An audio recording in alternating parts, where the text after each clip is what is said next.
எல்லாருக்கும் வணக்கம். நாம இப்ப என்ன பார்க்க போறோம்னா ஒரு சூப்பரான சுவையான வத்த குழம்பு, சுண்டக்காய், கொத்தரங்காய், மணத்தக்காளி வத்தல் இதெல்லாம் போட்டு ஒரு வத்த குழம்பு வச்சிருக்கேன்.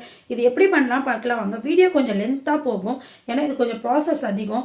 ஸோ நல்லா டேஸ்டா சூப்பரா இருக்கும். நீங்க வீடியோவை ஸ்கிப் பண்ணாம இந்த குழம்பு எப்படி வைக்கலாம்னு பார்க்கலாம் வாங்க.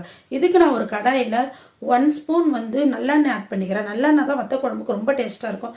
சப்போஸ் உங்ககிட்ட நல்லெண்ணெய் இல்லைன்னா நீங்க மல்லாட்ட எண்ணெய் கூட ஆட் பண்ணிக்கலாம். இப்போ எண்ணெய் நல்லா சூடாயிடுச்சான்னு பார்த்துக்கலாம். இது கூட பார்த்தீங்கன்னா நான் 2 ஸ்பூன் அளவுக்கு கடலைப்பருப்பு ஆட் பண்ணி நல்லா வறுத்துக்கிறேன்.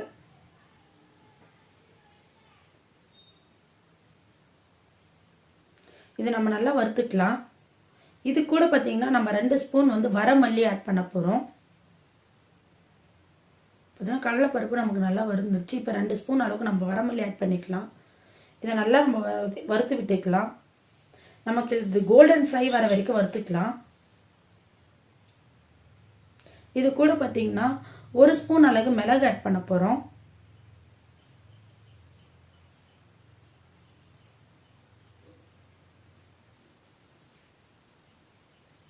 ஒரு ஸ்பூன் அளவு மிளகு, 1 ஸ்பூன் அளவுக்கு ஜீரகம் ஆட் பண்ணிக்கலாம்.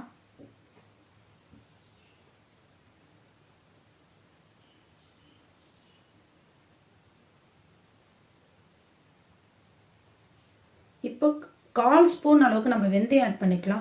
ஃப்ரெண்ட்ஸ், வெந்தயம் நீங்கள் அதிகமாக எடுத்துக்கிட்டிங்கன்னா நமக்கு கசப்பு தன்மை வரும்.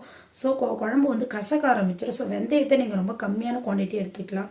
ஸோ இதை நல்லா நம்ம வறுத்து எடுத்துக்கலாம். இது நல்லா கோல்டன் ஃப்ரை வந்ததுக்கப்புறம் 4 காஷ்மீரி மிளகாய் இதில் ஆட் பண்ணிக்கலாம்.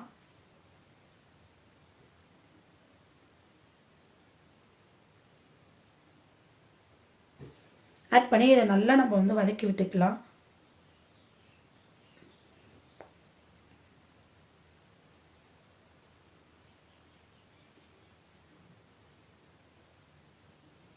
இப்போ இது நல்லா வறுந்துருச்சு.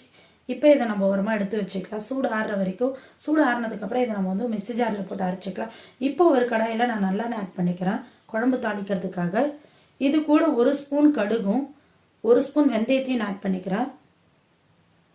எண்ணெய் நல்லா காஞ்சதுக்கப்புறம்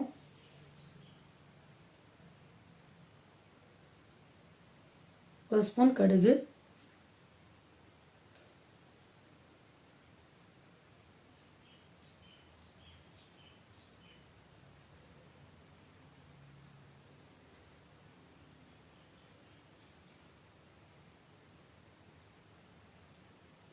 கடுகு நல்லா பொரிஞ்சதுக்கப்புறம் நம்ம வெந்தயத்தை ஆட் பண்ணிக்கலாம்.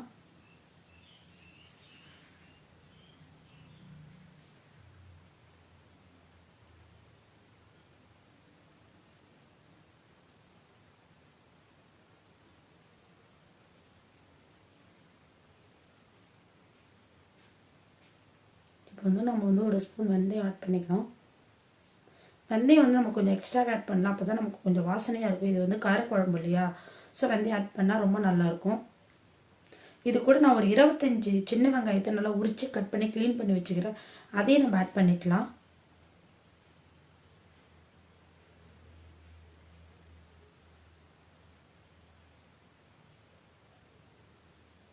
ஏன்னா வத்த குழம்புன்னு எடுத்துக்கிட்டாலே கல்யாண காரக்குழம்பு, வத்த குழம்பு, கத்திரிக்காய் வச்சு காரக்குழம்பு எல்லாத்துக்கும் நமக்கு சின்ன வெங்காயம் போட்டோன்னா டேஸ்ட் ரொம்ப நல்லாயிருக்கும். ஸோ அதனால தான் நான் சின்ன வெங்காயம் எடுத்துக்கிட்டேன். இதை நல்லா நம்ம வதக்கிக்கலாம். இது கூட பார்த்தீங்கன்னா ஒரு 20 பல்லு பூண்டு எடுத்துக்கிறேன். பூண்டு இன்னுமே நீங்கள் அதிகமாக இருந்தால் கூட போடலாம். இப்போ பூண்டோட விலையெல்லாம் ரொம்ப அதிகமாகிடுச்சுன்றதுனால நான் கொஞ்சம் கம்மியாகவே சேர்த்துக்கிறேன் பூண்டு. இது கூட 2 கொத்து கருவேப்பிலை எடுத்து நல்லா வதக்கிக்கலாம்.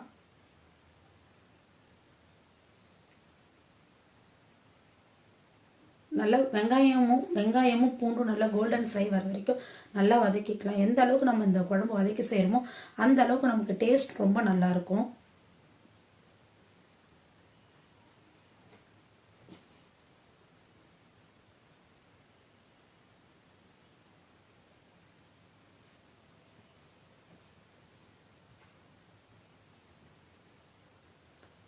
பார்த்தீங்கன்னா வெங்காயம் வதங்கிட்டு இப்போ நம்ம வறுத்து வச்சிருக்க மசாலாவை அரைச்சிக்கலாம்.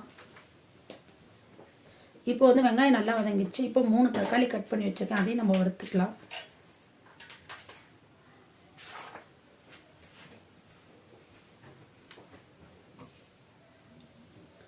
தக்காளி நல்லா வதங்கிறதுக்கு நான் ஒரு ஸ்பூன் அளவுக்கு கல்லுப்பு ஆட் பண்ணிக்கிறேன். இந்த உப்பே இந்த குழம்புக்கு தேவையான அளவு போதும். ஏன்னா நான் சாதத்தில் கொஞ்சம் உப்பு போட்டு வடிச்சதுனால எனக்கு கரெக்டாக இருக்கும் இந்த உப்பு பதம். தக்காளி நல்லா வதக்கி விட்டுக்கலாம்.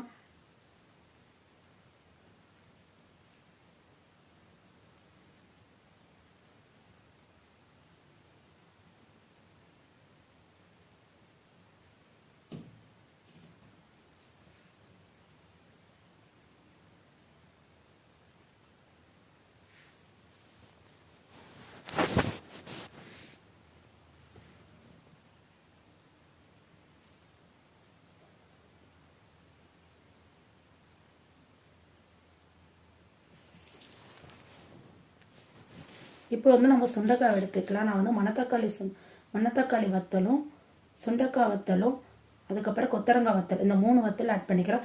சப்போஸ் உங்களுக்கு வேணால் நீங்கள் கத்திரிக்காய் வத்தல், மாங்காய் வத்தல், நார்த்தங்காய் வத்தல் இதெல்லாம் ஆட் பண்ணிக்கலாம். என்கிட்ட அதெல்லாம் இல்லை, இந்த 3 வத்தல் மட்டும்தான் இருந்துச்சு. ஸோ இது 3ஐயும் நான் எடுத்துக்கிறேன். வத்தல் போட்டு நல்லா நம்ம வதக்கி விட்டுக்கலாம். அந்த வத்தல் சுண்டைக்காய் வத்தல்லாம் இந்த எண்ணெய் இந்த நல்லெண்ணெய் குடிக்கிற அளவுக்கு நம்ம இப்போ வந்து இப்பயே வதக்கி வச்சுக்கலாம்.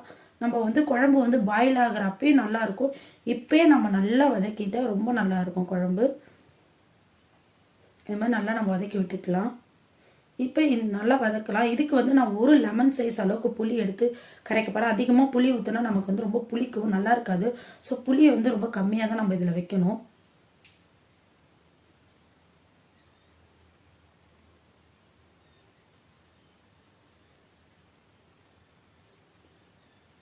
பார்த்திங்கன்னா ஒரு லெமன் சைஸ் அளவு புளி எடுத்துக்கிறேன். இதையும் நம்ம நல்லா கரைச்சி வச்சுக்கலாம்.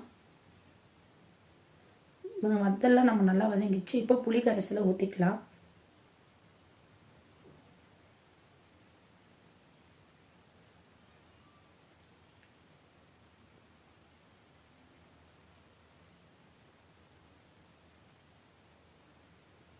இப்போ இது கூட கொஞ்சமாக நம்ம வாட்டர் ஆட் பண்ணிக்கலாம். இப்போ இதுக்கு தேவையான அளவு நம்ம வந்து தூள் ஆட் பண்ண போகிறோம்.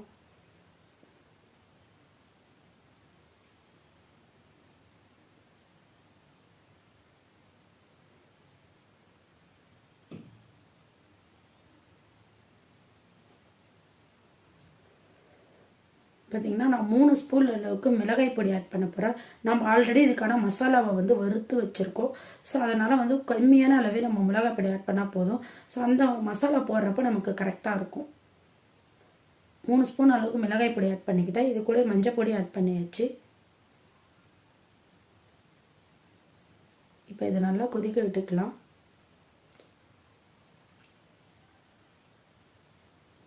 இப்போ மூடி போட்டு நல்லா கொதிக்க வச்சுக்கலாம். நமக்கு இந்த குழம்பு ஓரளவுக்கு கொதி வந்ததுக்கப்புறம் நம்ம அரைச்சி வச்சுருக்கிற மசாலாவை இது கூட ஆட் பண்ணிக்கலாம். நான் மசாலாவை இந்த மாதிரி குறைப்பாக அரைச்சி வச்சுருக்கேன். ஸோ இதை நம்ம இது கூட ஆட் பண்ணிக்கலாம், குழம்போட ஆட் பண்ணிக்கலாம். இந்த அளவு கொதிச்சதுக்கப்புறம் நீங்கள் மசாலாவை ஆட் பண்ணால் போதும். நீங்கள் வதக்கக்குள்ளே இந்த மசாலா ஆட் பண்ணி வதக்கக்கூடாது. நமக்கு வந்து அந்த குழம்போட டேஸ்ட்டும் அதோட வாசனையும் நமக்கு மாறிடும்.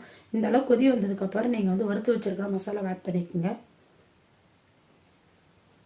ஆட் பண்ணி ஒரு 10 மினிட்ஸ் இல்லைனா ஒரு 8 மினிட்ஸ் வந்து இதை கொதிக்க வச்சிங்கன்னா ஒரு சூப்பரான வத்த குழம்பு நமக்கு ரெடி ஆகிடும்.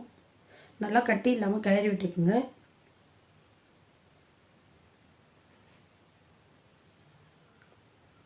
இப்போ இதை நம்ம மூடிக்கலாம். பார்த்தீங்கன்னா நமக்கு இந்த அளவுக்கு ஓரளவுக்கு எண்ணெய் கசிஞ்சு வர வரைக்கும் நம்ம வெயிட் பண்ணணும்.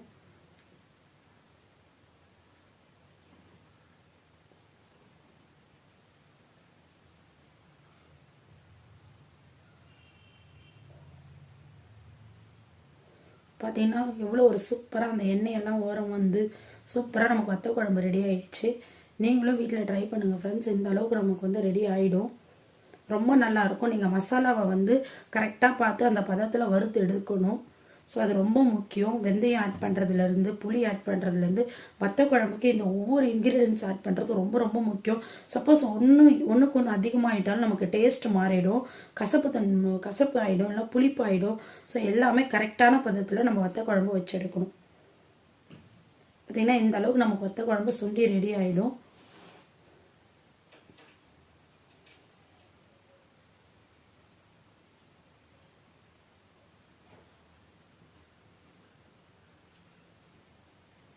இந்த அளவுக்கு எண்ணெய் நமக்கு கசிஞ்சு வந்துடும். இந்த அளவுக்கு எண்ணெய் கசிஞ்சு வந்தாலும் நீங்கள் ஆட்டோமேட்டிக்காக வந்து குழம்பு ஆஃப் பண்ணிக்க வேண்டியதுதான்.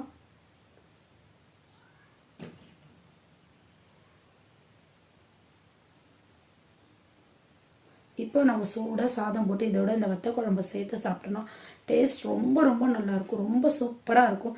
நீங்கள் வீட்டில் ட்ரை பண்ணிவிட்டு எப்படி இருக்குன்னு கமெண்ட்டில் சொல்லுங்கள் ஃப்ரெண்ட்ஸ். அதுக்கு முன்னாடி நம்மளோட சேனலை சப்ஸ்கிரைப் பண்ணுங்கள் ஃப்ரெண்ட்ஸ். பை.